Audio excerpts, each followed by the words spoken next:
Hi and welcome to today's video. My name is Paul. So this week doing some charcoal landscape drawing. The materials that I'm using are a piece of willow charcoal, slightly chunky piece of charcoal maybe, but it's just a piece of charcoal. Some tissue paper to smudge the charcoal. You'll see me using a kneaded eraser in a minute or two, and everything is done on some paper by the company Strathmore, and they call this paper charcoal, and they market it specifically for charcoal drawing. I would take that with a pinch of salt perhaps. I don't think there is a specific paper that's ideal for charcoal. You can use charcoal on many different types of paper. Generally speaking, when you're buying paper, I think there may be 4 things to consider. But there may be more, but these are 4 that I can think of off the top of my head. The first 2 are irrelevant, completely irrelevant for dry media like charcoal. And then the second 2 are the ones that you need to consider. But we'll do all 4 just for completeness. So the first 2, nothing to do with charcoal or any dry media, but we'll mention them anyway. So number 1, what's the paper made of? Is it 100% cotton paper? Is it a wood pulp paper? Is it a mixture of those 2 things, maybe something else?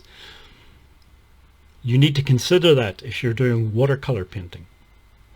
Number 2 is the weight of the paper, so the thickness. Again, if you're doing watercolor painting, that's important. For dry media, it's kind of irrelevant really. But for dry media, the next 2 are important. So the first one is the surface, as in the surface texture of the paper. This paper has a slightly rough surface texture. You can't really see it on the camera because the camera is not very good, but you'll see it in a second or 2 when I show the scan of the final drawing. And then the 4th thing, again, there's no right or wrong choices. It's all just personal taste and what you're trying to achieve. But the 4th thing is the color of the paper. So is it a bleached paper, a very white paper? Is it an off-white, a cream colored paper? Is it a colored paper itself? All of these things are perfectly usable with charcoal, but they will give you'll get very different look and feel to your drawing depending on the color of the paper that you're using.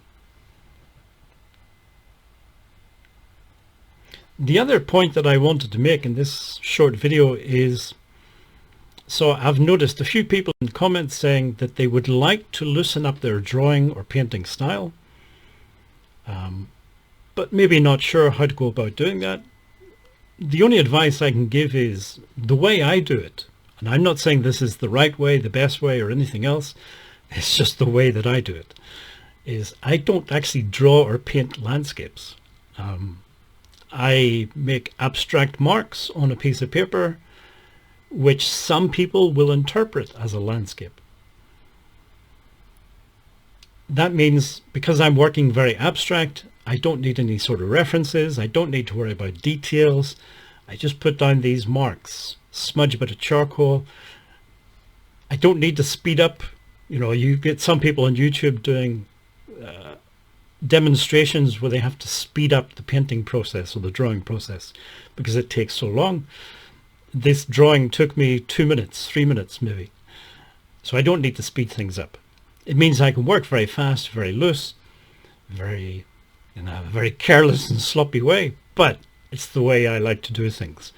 So I'm not saying, as I said, I'm not saying this is the only way to do it, but if you're looking to draw or paint in a looser way, it's something to consider. Don't actually draw or paint a landscape. Make abstract marks instead. Anyway, those were the 2 points: how to choose a piece of paper and how to sort of loosen up, if that's the way you want to do it. If you made it this far in the video, thank you for watching and listening, and hopefully see you again in next week's video.